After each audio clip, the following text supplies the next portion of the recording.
नमस्कार दोस्तों, मेरा नाम है कृष्ण मोहन और आप देख रहे हैं केएम टॉक्स।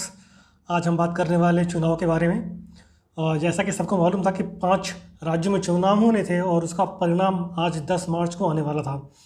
तो उत्तर प्रदेश पहला राज्य, दूसरा राज्य की बात करें पंजाब, तीसरा राज्य मणिपुर, चौथा राज्य गोवा और पांचवा राज्य उत्तराखंड।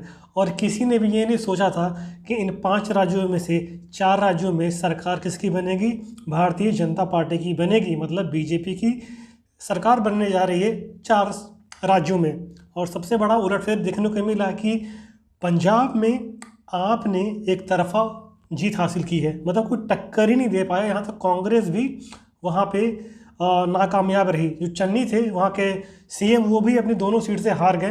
प्रकाश सिंह बादल हार गए, नवजोत सिंह सिद्धू भी हार गए। यहाँ तक मतलब इतने बड़े बड़े दिग्गज नेता वहाँ से हार गए हैं।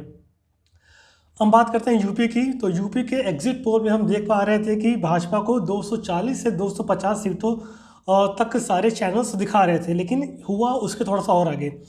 250 का एग्जिट पोल में दिखा रहा था, लेकिन यहाँ पे इनकी सरकार बन रही है 270 सीटों पे और अभी भी सीटें क्लियर हुई नहीं है, कुछ सीटें बाकी हैं। तो हो सकता है कि कल तक या रात तक इन संख्या में कुछ इजाफा देखने को मिल सकता है। और सपा 126 से 130 सीट के बीच में सिमट गई। कांग्रेस का बहुत बुरा हाल है, उनको एक गहन चिंतन करने की ज़रूरत है, क्योंकि 5 राज्यों में से कहीं भी वो जीत नहीं पा रही हैं। ठीक, उन सबसे बड़ा तो उनका उत्तराखंड में झटका लगा है, क्योंकि उत्तराखंड में वो स्ट्रॉन्ग एज अ विपक्ष के रूप में थी और उनकी जीतने की संभावना कम से कम 85% के ऊपर थी, लेकिन वहाँ भी बीजेपी ने अपना परचम लहरा दिया है। तो आज हम बात करेंगे कि ऐसे 5 रीजन, उत्तराखंड स्टेट की बात करते हैं हम लोग, ऐसे रीजन और लेके आएंगे। Sorry for that. हम आज बात करने वाले हैं what are the 5 reason behind Congress defeat in Uttarakhand. देखिए, 2017 से 2022 के बीच में उत्तराखंड में सरकार थी बीजेपी की, और वहाँ पे करीबन 5 साल में 2 से 3 मुख्यमंत्री भी बदले जा चुके हैं। और करेंटली बात करें तो पुष्कर सिंह धामी वहाँ के मुख्यमंत्री हैं। और एक बात बता देना चाहते हैं कि पुष्कर सिंह धामी इस बार चुनाव में अपनी सीट हार चुके हैं। ठीक है, कम मोर देन 6500 वोटों से वो हार गए हैं। तो आज हम बात करने वाले हैं कि ऐसा क्यों, what are the basic reason Uttarakhand में कांग्रेस क्यों हार गई। पहले सीटों की बात कर लेते हैं। तो यहाँ पे टोटल विधानसभा की सीटें 70, और इन 70 सीटों में से बीजेपी ने 48 सीटें निकाल ली हैं, जो कि मेजॉरिटी से 12 ज़्यादा हैं ऑलरेडी। ठीक है ना। कांग्रेस यहाँ पे 18 सीटों पे है और बाकी बची खुशी पार्टी टीएमसी या फिर बीएसपी और आप वहाँ पे हैं। बीएसपी तो नहीं, आप और टीएमसी वहाँ पे है। ठीक है, तो आइए हम लोग रीज़न नंबर 1 की तरफ चलते हैं कि कारण क्या था। पहला तो ये था कि स्टार कैंपेनर थे इनके पास। भाजपा सरकार के पास स्टार कैंपेनर कमी नहीं थी। अमित शाह से लेके नरेंद्र मोदी, योगी आदित्यनाथ, ठीक है, तो एक से बढ़कर एक स्टार कैंपेनर थे इनके पास, और उसका फ़ायदा उनको कहीं ना कहीं यहाँ पे मिलता हुआ दिख ही रहा है। ठीक है ना। तो पहला पॉइंट ये है, even though the Congress in its election manifesto, जो इलेक्शन से पहले उनका मैनिफेस्टो था, तो उनमें उन्होंने ये लिखा था कि हम एलपीजी सिलेंडर के जो प्राइसेस हैं उनको 500 से नीचे रखेंगे, जॉब्स देंगे, मॉनेटरी अलाउंस देंगे 5 लाख रुपए तक का, बेटर हेल्थ फैसिलिटीज़ भी देंगे हम लोग, और 40% रिजर्वेशन देंगे वुमेन को गवर्नमेंट जॉब में। ठीक है ना। It appears people voted on the issues of national securities, army welfare and religious tourism. ठीक है, जो कांग्रेस का मुद्दा था उन पे लगता नहीं है कि वोट पड़े होंगे। वोट किस पे पड़े हैं? वोट पड़े हैं कि नेशनल सिक्योरिटी का एजेंडा क्या है, आर्मी वेलफेयर क्या है, और रिलीजियस टूरिज्म क्या है, क्योंकि देवभूमि बोलते हैं। ठीक है ना, केदारनाथ, बद्रीनाथ, सारे धार्मिक स्थल वहीं प्रेजेंट हैं। तो इसके डेवलपमेंट में वोट मिला है भाजपा सरकार को।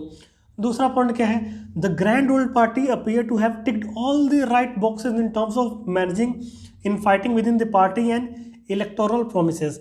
जो जानते हैं कि one of the India's old party है कांग्रेस, और उन्होंने सारे अपने बॉक्सेस को टिक करते हुए चली आ रही थी। लेकिन कहीं ना कहीं जब कांग्रेस की बात आती है तो लोग ये हजम नहीं कर पाते कि कांग्रेस देश के पक्ष में कोई बात बोलेगी। ठीक है ना। तो मतलब उनका लोगों का मानना ये है कि जो इंटरनेशनल लेवल पे इंडिया की इमेज है वो कांग्रेस डाइल्यूट करती आ रही है, वो इंडिया की इमेज को डाइल्यूट कर रही है। तो इसका भी कहीं ना कहीं नुकसान हमको देखने को मिल रहा है यहाँ पे। दूसरा पॉइंट ये हो गया।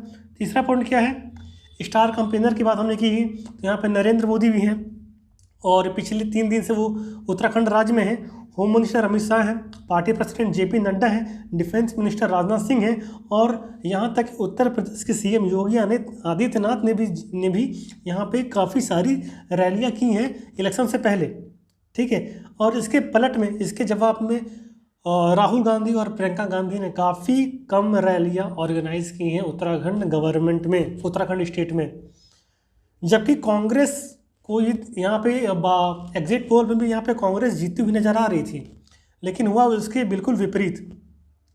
चौथा पॉइंट क्या है, the BJP accuse the former Harish Rawat government of practising the politics of appeasement during an election rally last year. Home minister Amit Shah said the Congress during its tenure had allowed highways to be closed for namaz and promised a Muslim university in a state। पिछले कार्यकाल में जब उनका tenure था हरीश रावत जी का, तो जो हमारे होम मिनिस्टर अमित शाह, उन्होंने ये एलिगेशन लगाया था कांग्रेस के ऊपर कि वो नमाज पढ़ने के लिए हाईवे को ब्लॉक कर देते थे, ठीक है। और उन्होंने इस प्रॉमिस किया था उत्तराखंड गवर्नमेंट को उत्तराखंड में कि वहाँ पे एक मुस्लिम यूनिवर्सिटी भी ओपन करके देंगे। It appears that the BJP was able to get votes over this issue। वह ऐसा लग ही रहा है कि इन सब इशूज़ के ऊपर उठ के बीजेपी को वोट मिला है, लोगों ने अपना कीमती वोट दिया है।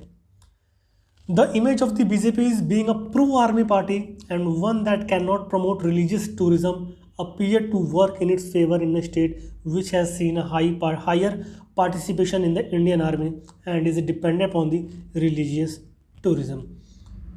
तो उम्मीद करते हैं दोस्तों आपको को बेसिक 5 पॉइंट समझ में आ गए होंगे उत्तराखंड में कांग्रेस की हार का। देखते रहिए, हमारे साथ बने रहिए, मिलते हैं किसी और वीडियो में, तब तक के लिए जय हिंद, जय भारत, नमस्कार।